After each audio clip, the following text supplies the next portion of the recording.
시청자 여러분 안녕하십니까? K린 뉴스입니다. 충남 당진과 천안에서 고병원성 AI가 발생한 가운데 충남도가 추가 확산을 막기 위해 총력을 기울이기로 했습니다. 남궁영 행정부지사와 박병희 농정국장은 오늘 오전 도청에서 기자간담회를 갖고 현재 추진 중인 각종 방역 대책을 설명하며 이같이 강조했습니다. 또 박 국장은 5월까지 방역 활동을 지속할 방침이라며 내부에 대한 방역 활동이 철저히 이루어질 수 있도록 언론이 적극 홍보해달라고 당부했습니다. 설을 앞두고 가짜 금융회사 앱 설치 유도 등 전화금융 사기, 일명 보이스피싱 범죄가 기승을 부리고 있습니다. 최근 3년간 전북 지역에서 적발된 보이스피싱은 총 1,650건에 달해 매월 46건이 일어나고 있는 셈인데요. 장소라 기자입니다. 최근 들어 공공기관을 사칭한 보이스피싱 사기가 극성을 부리고 있어 주의가 요구됩니다. 몽골인 유학생 A씨는 공공기관을 사칭하고 가족 정보를 이용해 100만 원을 송금하라는 보이스피싱 문자가 계속 이어지면서 불안을 호소하고 있습니다. 베트남 유학생 B씨도 최근 가족 정보를 이용한 송금 요구에 100만 원의 피해를 입었습니다. 지난해 12월 전북 완산경찰서는 보이스피싱 전달책 박모 씨가 C씨를 상대로 2,322만 원을 받아낸 혐의로 구속했습니다. 최근 3년간 전북 지역에서 적발된 보이스피싱은 총 1,650건에 달해 매달 46건이 일어나고 있는 셈입니다. 피해 금액도 2015년 38억 2천만 원, 2016년 44억 1천만 원, 2017년 59억으로 매년 늘었습니다. 경찰 관계자는 보이스피싱은 경찰과 검찰 등 수사기관을 사칭하고 급박한 상황을 조성해 순간적으로 피해자 판단을 흐리게 만드는 수법을 쓴다고 말했습니다. 또 공공기관을 사칭해 현금 인출을 요구하는 전화는 반드시 보이스피싱으로 의심하고 경찰에 신고해야 한다고 밝혔습니다. Kren 장소라입니다. 2018 평창 문화올림픽의 주요 행사에 많은 관객의 발길이 이어지고 있는 가운데 해외 언론 또한 연일 높은 관심을 나타내고 있습니다. 강원도는 오늘 미디어센터에서 해외 언론을 대상으로 테마 공연 천년향의 의상과 단종국장 퍼레이드의 전통 의상을 볼 수 있는 포토 행사를 열고 있습니다. 강원도가 주는 영감을 주제로 한 문화올림픽의 주요 프로그램들은 평화와 화합, 협력과 상생 등 올림픽의 주요 가치를 담고 있습니다. 특히 강원도 전통문화와 자연환경이 어우러진 독창적이고 이색적인 문화행사에 국내외 언론이 관심을 보이고 있으며 많은 관객이 강원도를 찾고 있습니다. 며칠 후면 민족 최대의 명절 설이죠. 전북지방중소벤처기업청은 지난 9일 설을 앞두고 전통시장 활성화 캠페인을 펼쳤는데요. 지자체와 상인회 등과 함께 전통시장 방문, 이용을 독려했습니다. 김경모 기자입니다. 전북지방중소벤처기업청이 설 명절을 앞두고 지역 전통시장 활력 찾기 붐 조성에 나섰습니다. 전북중기청은 이날 전주를 비롯해 익산, 군산 등 대형마트가 있는 도내 6개시 곳곳에서 전통시장 활성화 캠페인을 펼쳤습니다. 이번 캠페인은 설 명절을 맞아 전통시장 상인들의 사기를 올리고 대형마트 방문 고객들의 전통시장 유입 활성화를 위해 마련되었습니다. 저희 도민 여러분들이 남녀노소 할 거 없이 손잡고 가족들이 함께 전통시장에 오셔가지고 많이 정도 나누시고 장보기 행사에 적극 참여해 주시기 바랍니다. 이날 참가자들은 시민들을 대상으로 온누리 상품권 홍보 리플릿과 장바구니를 나눠주며 전통시장 방문과 이용을 독려했습니다. 신선한 물건들을 저렴한 가격으로 이렇게 구입을 하다 보면 우리 도민들에게는 많은 혜택이 돌아가고 있다는 것을 인지하시고 꼭 우리 전통시장 온누리 상품권으로 이용해 주십사는 부탁을 드립니다. 이번 행사는 전북중기청의 차별화된 명절맞이 캠페인으로 다른 지방중기청의 모범 사례로 부각되고 있습니다. 전통시장 화이팅! Kren 김경모입니다.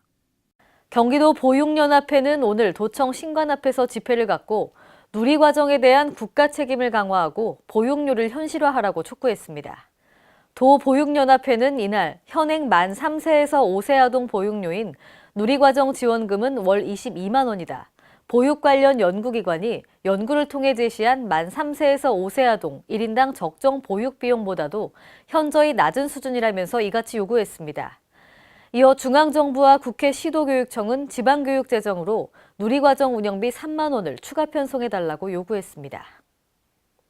전북경찰청이 지난달 26일부터 열흘 동안 도민 1,154명을 대상으로 설문조사를 한 결과 응답자 57%가 교통사고 예방을 위해서는 도로 등 교통시설물을 개선해야 한다고 답했습니다. 전예은 기자입니다. 전북 도민들의 절반이 넘게 교통사고 예방을 위해서는 교통시설물 먼저 개선해야 한다는 의견을 낸 것으로 조사됐습니다. 전북경찰청은 지난달 26일부터 4일까지 도민 1,154명을 대상으로 SNS를 활용, 안전한 교통문화 만들기 설문조사를 실시했습니다. 설문 결과 교통사고 예방을 위해 집중해야 할 경찰 활동은 시설 개선 57%, 교육 홍보 19%, 단속 16%, 교통순찰 8% 순으로 집계됐습니다. 또한 사고 예방을 위해 강화해야 할 교통단속은 음주단속 43%, 보행자 보호 26%, 신호위반 24% 순이었습니다. 이에 따라 응답자들 대부분은 안전한 교통환경 조성을 위해 도로 개선과 단속 강화를 바라는 것으로 나타났습니다. 특히 응답자들은 사고 예방을 위해 필요한 교통시설로 무인 카메라와 중앙 분리대를 꼽았고 사람 중심 도로 환경이 중요하다고 답했습니다. 전북 경찰은 교통 안전과 관련해서 도민 여러분과 소통하고 그래서 공감할 수 있는 정책을 만들기 위해 이번 설문조사를 했고요. 그 결과는 적극적으로 저희 정책에 반영하겠습니다. K랜 전예은입니다. 대전광역시가 추진하는 서구 도안동 갑천지구 친수구역 개발 사업에 호수공원 조성 방안이 원점에서 재검토되고 환경성과 공공성을 대폭 강화합니다.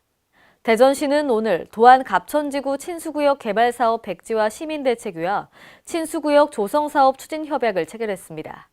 협약의 주요 내용은 갑천지구 친수구역 사업을 월평공원, 갑천과 어우러지도록 조성하고 앞으로 시민이나 전문가 등이 협의체를 구성해 논의하고 추진토록 했습니다. 공동주택 1, 2블록 건설 사업은 공공성 확보를 위해 민관 공동 방식으로 추진하기로 했습니다. 국내 100대 명산 중 하나인 전북 고창의 선운산 도립공원이 휴양공간으로 바뀝니다. 가을에는 꽃무릇으로 유명한데요. 국민여가 캠핑장 조성 사업 등 관광객들의 편의를 위해 새롭게 조성할 계획입니다. 보도에 홍재희 기자입니다. 전북 고창군은 국내 100대 명산 중 하나인 선운산 도립공원을 차별화된 휴양공간으로 탈바꿈을 꾀합니다. 이를 위해 고창군은 자연생태관광지인 선운산 도립공원에 국민여가 캠핑장 조성 사업을 추진해 체류형 관광객을 유치하고 중천재 관찰 탐방로 복원과 선운산 주요 봉우리에 정상석을 설치키로 했습니다. 국민여가 캠핑장 조성 사업은 사업비 20억 원을 들여 오는 2019년까지 캠핑장 50면, 화장실 1개소, 취사장 관리동 등 주요 시설과 체육시설 등을 갖춥니다. 이 사업은 천혜의 여건인 선운산과 어우러진 힐링 공간을 조성하기 위한 것으로 오는 5월까지 행정 절차를 마무리하고 6월부터 본격 착공에 들어갈 계획입니다. 서남권 최고의 자연생태 관광지인 선운산 도립공원 내에 차별화된 휴양 공간을 조성하여 체류형 관광객을 유치하고 관광 수입 증대와 지역경제 활성화에 기여할 수 있도록 하겠습니다. 이와 함께 5억 원을 들여 올해 말까지 캠핑장 인근에 방치되어 있는 중천재 가시 연꽃 군락지를 복원하게 됩니다. 고창군은 군락지 복원과 중천재 주변 관찰로 0.4km, 쉼터 2개소를 조성하고 생태숲 수목 보완식재 및 꽃무릇 군락지 보호시설 설치 등 편의시설을 확충해 생태경관 개선은 물론 캠핑장을 이용하는 관광객들에게 볼거리를 제공할 계획입니다. 이 밖에 산에 오르는 관광객들이 성취감을 느낄 수 있도록 3천만 원을 들여 선운산 주요 봉우리에 정상석을 설치할 계획입니다.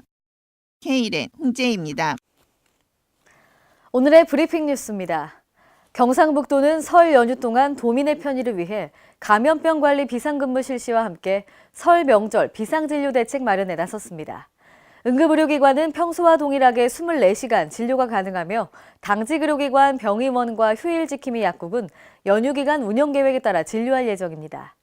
연휴 기간 문을 여는 병원과 약국 정보는 보건복지 콜센터, 국번 없이 129나 119 구급상황관리센터 등을 통해 확인 가능합니다.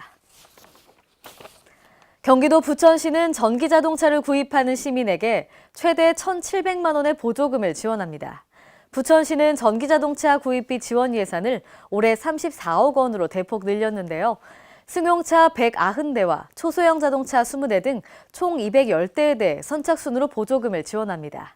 초소형의 경우 차종에 관계없이 700만 원을 지원받을 수 있습니다.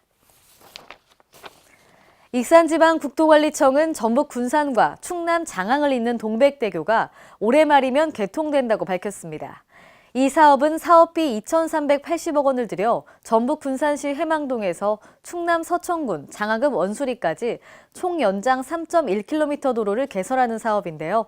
동백대교가 개통되면 거리는 11km, 시간은 25분이 단축되는 등 교통 여건이 크게 개선될 전망입니다. 이상으로 K랜 뉴스를 마칩니다. 시청해주신 여러분 고맙습니다.